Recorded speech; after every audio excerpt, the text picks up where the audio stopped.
अस्सलाम वालेकुम everyone, this is Miya Akbar. Hope आप सब लोग ठीक होंगे, मेरी वीडियोस आपको पसंद आ रही होंगी। आज जी हम लोग मिड टर्म रिलेटेड आपकी लास्ट वीडियो बना रहे हैं इस सब्जेक्ट के अंदर, यानी कि आपका मिड टर्म सिलेबस इसमें कवर हो जाएगा। उम्मीद है कि आपको टॉपिक 70 तक सब कुछ समझ आ चुका होगा। आज हम पढ़ने जा रहे हैं टॉपिक 71, जीन पिगेट की थ्योरी, यानी कि cognitive development of infinite and toddler.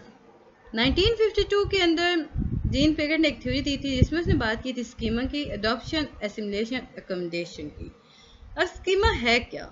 Schema basically building block है नॉलेज का।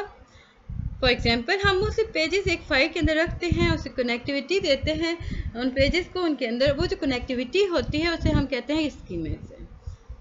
उसमें डिफरेंट नॉलेज हैं, डिफरेंट ब्लॉक्स यूज़ हो रहे होते हैं।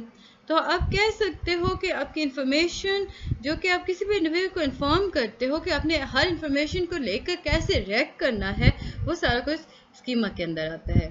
देन आपके पास आता है अडॉप्शन। अडॉप्शन जो होता है कि इन्वॉल्व करता है चाइल्ड चेंजिंग को, कि वो कैसे सिचुएशन डिमांड के अकॉर्डिंग खुद को चेंज कर सकता है, यानी एसिमुलेशन एकोमोडेशन की तरफ जाता है।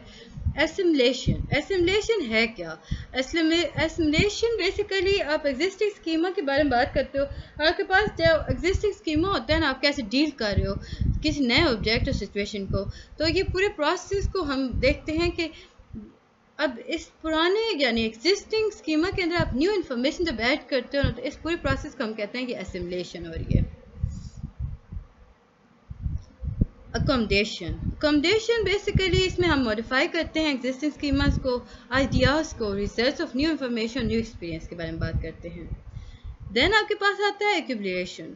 पिगेट ने सजेस्ट किया था कि ह्यूमन जो होते हैं हम नेचुरली स्ट्राइव करते हैं, वो अचीव कर सकते हैं कॉग्निटिव बैलेंस को। अब जो बैलेंस होता है उसे प्रायर नॉलेज के थ्रू हम मज़ीद अच्छे से हैंडल कर सकते हैं, लाइक एसिमुलेशन और अकोमोडेशन की मदद से। ये आपको पूरा प्रोसेस दिखा दिया गया। Topic 72, stages of cognitive development. 6 सब स्टेजेस हमें मज़ीद बताई गई थी। Reflective action, primary circular reaction, secondary circular reaction और कोऑर्डिनेशन ऑफ सेकेंडरी स्कीमास, और इसके बाद आपके पास आता है एक्सपेरिमेंटेशन, टर्शरी सर्कुलर रिएक्शन, और 6th वन है रिप्रेजेंटेशन इंटेलिजेंस। अब जब हम रिफ्लेक्शंस की बात करते हैं, रिफ्लेक्सिव एक्शंस की देखते हैं, तो 0 to 6 वीक के होते हैं। इसमें 3 प्राइमरी रिफ्लेक्स होते हैं: sucking of object in the mouth, following moving interesting object with the eyes, आंखों की मदद बच्चा घूम रहा होता है हर तरफ, और वो अपने हैंड को क्लोज कर रहा होता है, कॉन्टैक्ट कर रहा होता है, अपने पाम ग्रास्प कर रहा होता है। फिर प्राइमरी सर्कुलर करेक्शन फेज जो होता है 6 वीक to 4 मंथ होता है। उसमें सेंसेशन को कोऑर्डिनेशन हो रहा होता है, लाइक आपकी हैबिट, और प्राइमरी सर्कुलर रिएक्शंस जो होते हैं वो इसमें कनेक्ट हो रहे होते हैं, आप इवेंट्स को लेके उसमें रिप्रोडक्शंस कर रहे होते हो। सेकेंडरी सर्कुलर रिएक्शंस ये 4 to 8 मंथ के अंदर होता है, इसमें आप हैबिट को डेवलप कर लेते हो, ये ऑब्जेक्ट ओरिएंटेड होता है। Coordination secondary circular reaction stages 8 to 12 month, इसमें coordination of vision, touch, hand eye coordination और होता है, कोऑर्डिनेशन ऑफ स्कीमास चल रहे होते हैं। इसमें आपकी लाइक पिगेट ने स्टेज को कहा था कि फुल प्रॉपर इंटेलिजेंस है। फिर आपके पास आता है टेरिटरी सर्कुलर रिएक्शन, ये 12 to 18 मंथ होता है। इन्फिनिट जो होता है वो ट्रैक करता है मुख्तलिफ प्रॉपर्टीज़ ऑफ ऑब्जेक्ट्स को लेकर, वो एक्सपेरिमेंट कर होता है न्यू बिहेवियर को। 6 one internalisation of schema 18 to 24 month में चलता है। इसमें प्रिमिटिव सिम्बल्स बच्चा जो होता है वो यूज़ करना सीख लेता है, उसके बाद एबिलिटी आ जाती है। Topic 73, theories of language acquisition. बेhaviorism, कॉग्निटिव, नेटिविस्ट यानी नोम चॉम्स्की की थ्योरी आपके सामने आएगी। न्यूरोलॉजिकल रिसर्च, न्यूरोम्यूटेशन, सोशल इंटरेक्शंस, वाइगोट्स्की का सोशल कल्चर। अब देखिए, आपको सिंपल याद रखता है कि बिहेवियरिज्म के अंदर हमने किसकी थ्योरी की बात की थी। बिहेवियरिज्म के अंदर B.F. स्किनर लैंग्वेज यूज़ हुई थी। कॉग्निटिव थ्योरी के अंदर अगर हम देखें तो पिगेट की थ्योरी लाई गई थी, यानी कि अभी हम डिटेल में देख चुके हैं स्कीमास के बारे में सारा। नेटिविस्ट देखा जाए तो चॉम नॉम्स का थे, इन्होंने बताया था कि बच्चे के पास इनिशिएटिबिलिटी होती है कैसे लर्न करना है। ये मैं आपको पिछले लेक्चर में बहुत डिटेल में बता सकी हूँ। दे नो वर्ल्ड, इन्होंने नॉम चॉम्स्की ने लैड एक्विजिशन डिवाइस बनाई थी, लैंग्वेज एक्विजिशन डिवाइस यानी लैड। फिर न्यूरोलॉजिकल रिसर्च और न्यूरल म्यूटेशंस की बात की जाती है, तो इसमें आप देखते हो कि ब्रेन डेवलपमेंट हो चुकी होती है जो कि फैसिलिटेट कर रही होती है लैंग्वेज को। सोशल इंटरेक्शन थ्योरी कम्युनिकेट कर रही होती है, मतलब आप कह सकते हो कि सेंटर रोल प्ले करती है बच्चे की लैंग्वेज एक्विजिशन के अंदर। फिर जी आपके पास आता है वाइगॉट्स्का सोशल थ्योरी। वाइगॉट्स्का की सोशल कल्चर थ्योरी के अंदर बच्चा जो होता है वो इंटरेक्ट करता है, इन्फ्लुएंस कर रहा होता है कोग्निटिव अंडरस्टैंडिंग को। Private speech play a role in cognitive development. Information processing theory यानी कि कनेक्शनिज्म, इसमें इंडिविजुअल जो होता है उसके अंदर कोग्निटिव एबिलिटी होती है कि वो कैसे इंफॉर्मेशन प्रोसेस करता है और कैसे उसे कंप्लीट करता है। मैं थोड़ा तेज़ हो गई थी, आई थिंक हम थोड़ा आहिस्ता आहिस्ता पढ़ते हैं। सिस्टम और इकोलॉजिकल अप्रोच की बात की जाए तो इंडिविजुअल, फैमिली, कम्युनिटी और कल्चर शेप जो होता है ये फंक्शनिंग करता है आपके लाइफ स्पैन के अकॉर्डिंग। यानी ह्यूमन बिहेवियर और डेवलपमेंट जो होता है आप उसे देख सकते हो कि वो एक कम्प्लेक्स सिस्टम है। अब देखें आपके पास, अगर आपको वो सारा कुछ नहीं याद हो रहा ना, तो आप सिंपल से ये याद करो 4 स्टेजेस ऑफ लैंग्वेज डेवलपमेंट के अंदर, ठीक है। आगे बढ़ते हैं तो हमारे पास आता है टॉपिक 74। 74 के अंदर हम हेरिडिटी को डिटेल में डिस्कस कर चुके हैं तो हम इसे रिपीट नहीं करते। 75 के अंदर सीक्वेंस ऑफ लैंग्वेज के अंदर देखें तो दो इंपॉर्टेंट स्किल्स होती हैं जो कि लैंग्वेज डेवलपमेंट के लिए बहुत जरूरी होती हैं। फर्स्ट होता है रेसिपिटिव स्किल्स और दूसरी होती है एक्सप्रेसिव स्किल्स जो प्री लिंग्विस्टिक पीरियड के अंदर लाई जाती है। अब अगर हम रिसेप्टिव स्किल्स की बात करते हैं तो ये लर्निंग और मतलब ये लिसनिंग और रीडिंग के बारे में बात करती है। इसमें लर्नर जो होता है वो उसके ज़रूरत नहीं होती कि वो नए लैंग्वेज को प्रोड्यूस कर सके। एक्सप्रेसिव स्किल्स ये प्री लैंग्वेज होती है, इसमें हम कम्युनिकेट करते हैं मुझसे वर्ड्स को यूज़ करते हुए।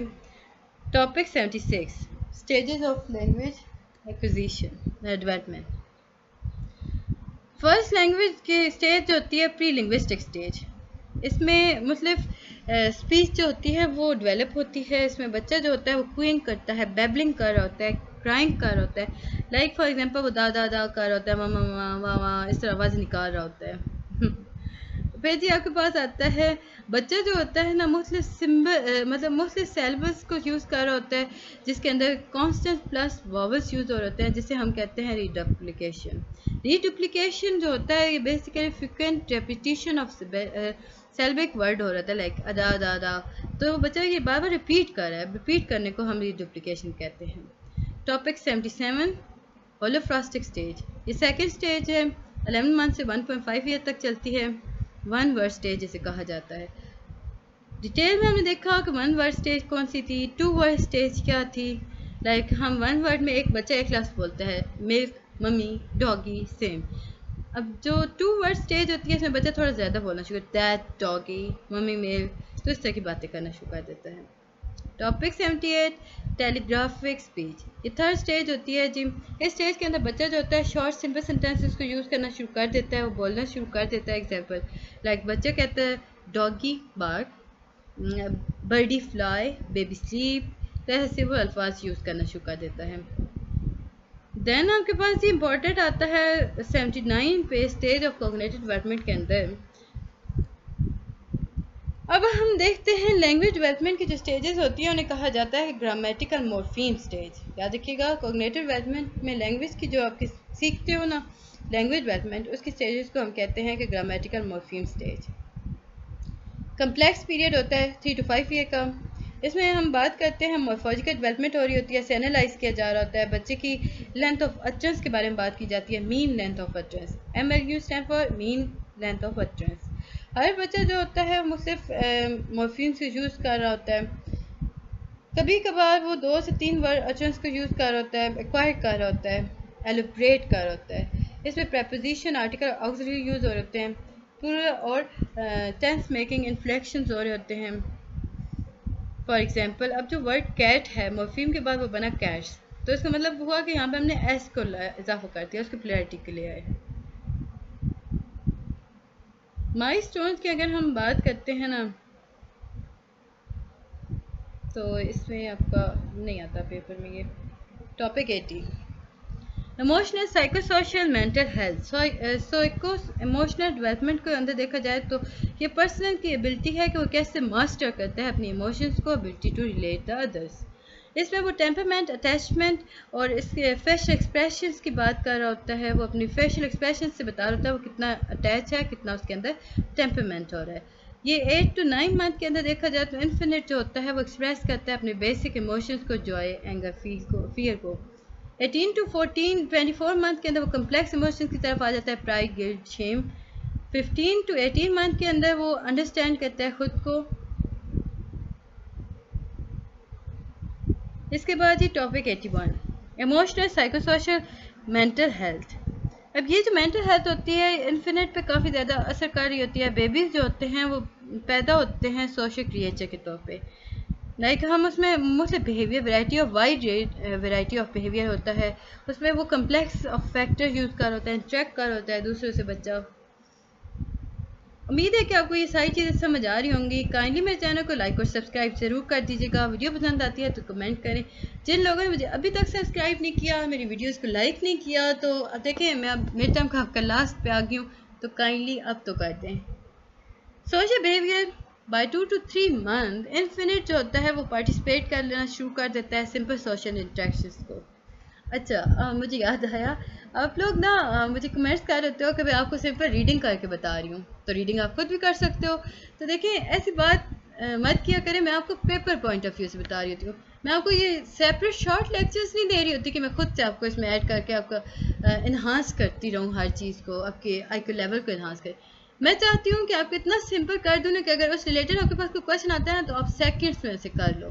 अब सोचने ना बैठ जाओ कि सोशल बिहेवियर उसके तो इतनी डिफ़िकल्ट डेफिनेशन थी, वो कैसे आएगी। मैं आपको बता देती हूँ कि सोशल बिहेवियर में है क्या क्या। बेशक वो लिखा आपकी बुक ही में से होता है, मैं जितनी चीज़ें बढ़ाती हूँ आपकी बुक ही में से लेके बता रही होती हूँ, आस पास से नहीं उठाती। ज़रा गुरेज क्या करें ऐसे फजूल किस्म के कमेंट से।